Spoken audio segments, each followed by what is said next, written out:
God almighty, what a disaster. After so much promise of radical change, we got the most fillery, run-of-the-mill Chibnall episode you could possibly think of. Also, and I know a few people have pointed this out already, but all the episodes this series have been based on Earth. Budget definitely springs to mind, but I wouldn't have even minded if we had another exile scenario going on with the Doctor like in the early 70s. This dip in quality following a comparatively great episode is nothing new. We saw this in the last series. The Woman Who Fell to Earth showed a lot of promise, with the Ghost Monument absolutely shitting on it with its irrelevance and inconsequentiality. Imagine if Doctor Who was stylistically different every week. Imagine a Doctor Who musical episode. Imagine a black and white Charlie Chaplin silent movie episode. There are so many ways they could keep this show fresh, but if that's too much to ask, they should just go on hiatus for another 16 years. Without further ado, let's pick apart another of Chris Chibnall's crack pipe dreams and see if there was anything redemptive inside. Spoilers,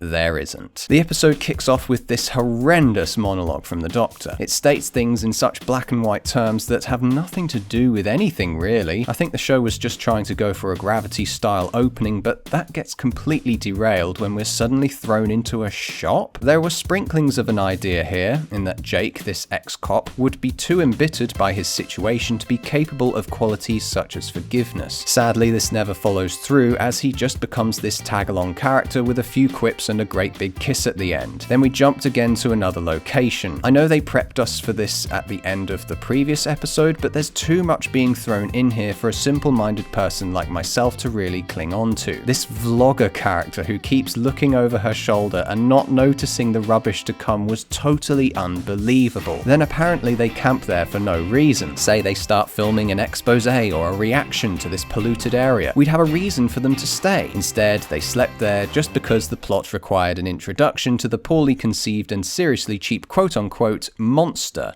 of this week's episode. Jake then teleports to Hong Kong because a mystery text told him to go. It's hard to believe that this guy was actually a police officer, considering bogey, emotion-baiting texts like this are how people get into trouble in the modern age. Then Yaz and Graham show up with a set of keys for some reason, and oh my god, another jump! Need some help over here! There I was praising Jodie last week, and she's already gone and blown it in 3 seconds flat. And that was literally it. They find a body, and then we're back in Peru again. Let these locations and characters flesh themselves out a bit. This episode has been edited so appallingly, and it pretty much stays in this jittery fashion throughout. So tell us, Yaz, what do all these places have in common? Very unusual energy patterns. What a typically vague and uninteresting reason to split the team up across the planet. It doesn't even seem like the Doctor's given this much thought either. I mean, it's not exactly like any of them bar Yaz have any real investigative abilities. Ryan literally shows up to collect a dead bird, and Graham just tags along with Yaz because, well, fuck knows. The episode is already giving me a headache, and I'm not even 10 minutes in. Then we're thrown back to Madagascar, where the man who got pulled out of the ocean just explodes, and it's forgotten about like that because we have to now see the hospital in Peru. I found it incredibly unbelievable too that this vlogger's partner just left the tent, was attacked by birds and rescued by an ambulance, and yet she just slept through it all nice and peacefully? What the actual fuck? Then the Doctor arrives at the hospital because Ryan checked his pulse to witness this girl's death. The best part is that we don't even get to see this vlogger react to the death of her loved one. This scenario she's been thrown into must be absolutely horrific, and yet we get a little bit of concern from the Doctor, and then we jump back to Hong Kong. How can you write a human being into a script if you don't even let her have a minute to mourn? It feels so cold and callous that if I was Brazilian and watching this, I would feel so insulted that the first characters of my nationality, probably in this show's history, got so little development. They might as well have been robots. Speaking of insults, Alfred Hitchcock is probably turning over in his grave right now to think that his horror birds would get utilized to promote political propaganda. Didn't he also have a quote that, "There is no terror in the bang, only the anticipation of it"? This should have been taken into account with regard to these exploding people. I'd have loved to have seen these victims almost cocooned for the majority of the episode instead of just popping like we've seen them do here. It's a really cool design that we don't get anywhere near enough time to appreciate. appreciate. I guess it would cost too much money to get the designer and makeup artists to fly out to all these locations, wouldn't it? Budget, budget, budget. Fuck me, it's almost like I'm repeating myself. Back in Hong Kong, Jake takes hold of the situation and kicks the door down. Again, we have another acknowledgement of just how terrible the script is. Cha cha cha cha cha. But that still doesn't excuse it. They rescue the missing astronaut with possibly the most danger-free chase sequence you could imagine. Except I don't go around announcing I'm police. I'm a police officer. Then the Doctor teleports onto the scene again to clog it up even further. This issue of having way too many characters in one place at one time just plagues this new era of Who. We can blame there being too many companions, first of all. But then to have 5 more uninteresting robots thrown into the mix as well makes the narrative feel bloated as heck. We don't ever have enough time to let people react or do anything other than get from point A to point B. The only real reaction is when characters see the TARDIS for the first time. First the Master, then Edison and Tesla, and now this Brazilian vlogger. It's so repetitive and uninspired, almost like they put these moments in here just to kill time. After everyone's all safe and secure in the TARDIS, we get this ridiculously annoying moment where Yaz doesn't want to go with them. I liked that she wanted some independence, but Gabriella chirps up that she'll go with this total stranger because she's ready to fight something? Talk about the most heartless rebound ever. And then the Doctor stands in the doorway, which just looked terrible. Then we get some boring dialogue inside the overcrowded TARDIS control room. Ow! I did say it hurt.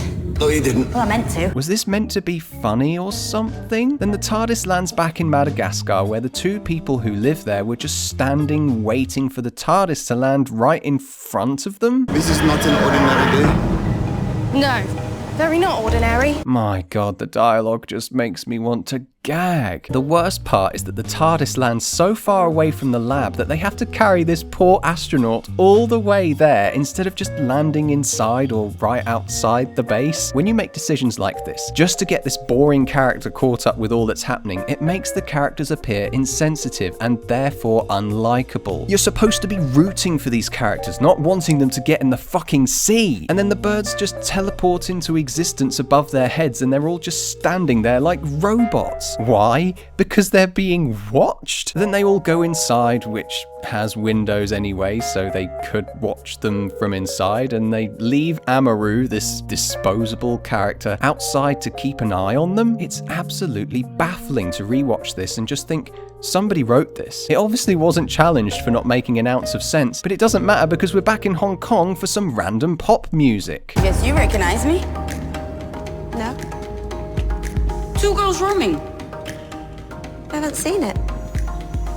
What's the matter with you people? We don't hear it again for the rest of the episode, and I have no idea why it's here. Yaz then starts bleating about triangulation like she's the Doctor. It just doesn't feel natural at all. You went in there to grab the thing and leave, but now you don't want to do that? Back in Madagascar, and this really staggered me because it's actually really insensitive on behalf of the writers, the Doctor tasks Ryan with dissecting this bird. Not the scientist stood right fucking next to her, but the dyspraxic guy? I've never dissected any creature in school, and I highly doubt Ryan would have either.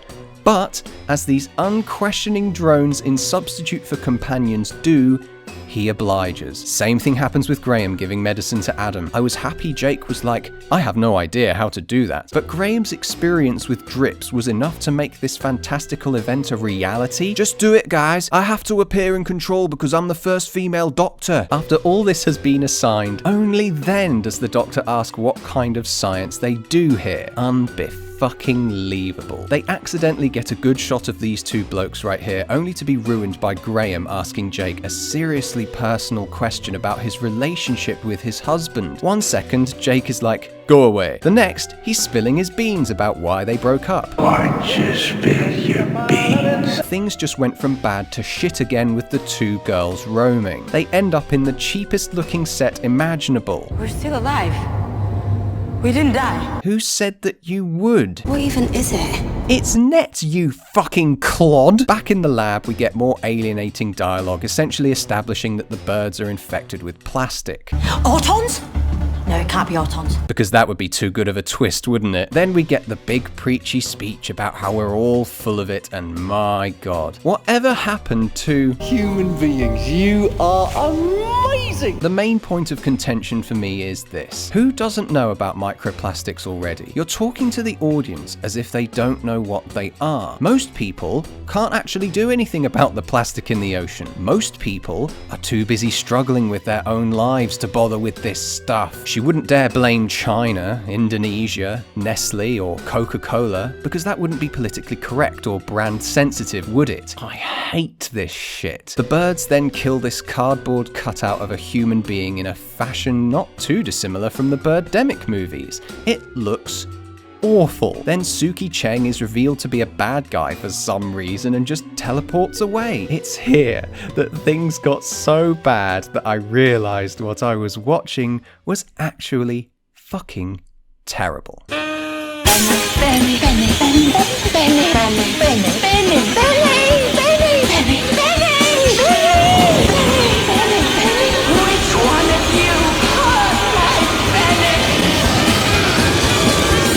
So much shit got bombarded my way, I think I might need a rowing oar of my own to bat it all away. We've landed. Was that literally not what the sound effect indicated? Yes, found you.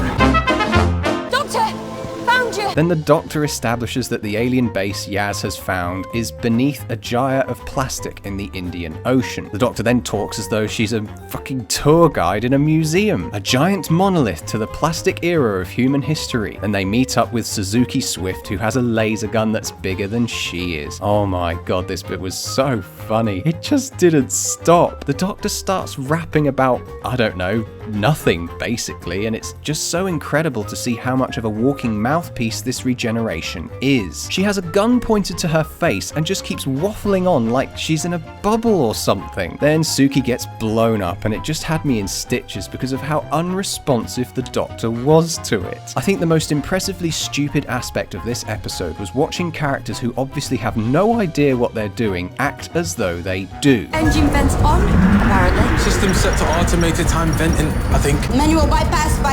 Organic fuel cells loaded with PRAXEUS antidote. Trajectory aligned, comms off, spatial regulator is disabled. What is actually happening? This line perfectly summarizes this dreadful episode. And then, just to top it all off, Jake was somehow forgotten about when they all left the ship, and he's now flying it like a kid in an arcade flight simulator. This could have been an okay moment here when he says, I'm sorry I wasn't at the launch. but this was already established early on in that pathetic excuse for a heartfelt moment on the beach. This final scene was utter horseshit as well. The music's awful, and it ends with the doctor's poor excuse for a monologue just being repeated for no bloody reason. This would be the perfect opportunity for our humans to say, we're gonna go and sign up for the ocean cleanup project. But no, they're going on their honeymoon, and she's going to film it all. It makes me think that the producers don't actually care about the plastic problem and just want to profit off of the concept. Pathetic. So, did it? Oh, fuck yes it did. This is the point of no return for me. The two writers I hung on to for their relatively okay stories in the previous series, Ed Heim and the writer of this episode, have proved that the Jamie Matheson curse still plagues the show 5 years on. I can't believe Peter McTighe wrote this episode, but so did Chris Chibnall, so that explains a lot. This episode had so many opportunities to be great, but were turned down for God knows what reason. The character Jake was the only bit I thought had real potential, and just ended up becoming as laughable as the rest of this circus show. From now on, I'm just going to sit back, relax, and watch the remainder of this never-ending train wreck, knowing that the quality could dip again like this at any time, and have a jolly good time laughing at it. I will continue to destroy these episodes with the Hoovian hammer of justice, in the hopes that the show will get cancelled sometime soon. I give PRAXEUS Do it. a 1 out of 10. Thanks for watching. I cannot wait to start reviewing earlier revival episodes again. Oh, speaking of which, that Father's Day review is now available to watch for patrons of the channel. Sign up today for as little as $1 a month, and you can watch it too. What did you think of this episode? Leave a comment below or join us on the Discord server, where we'll continue this discussion.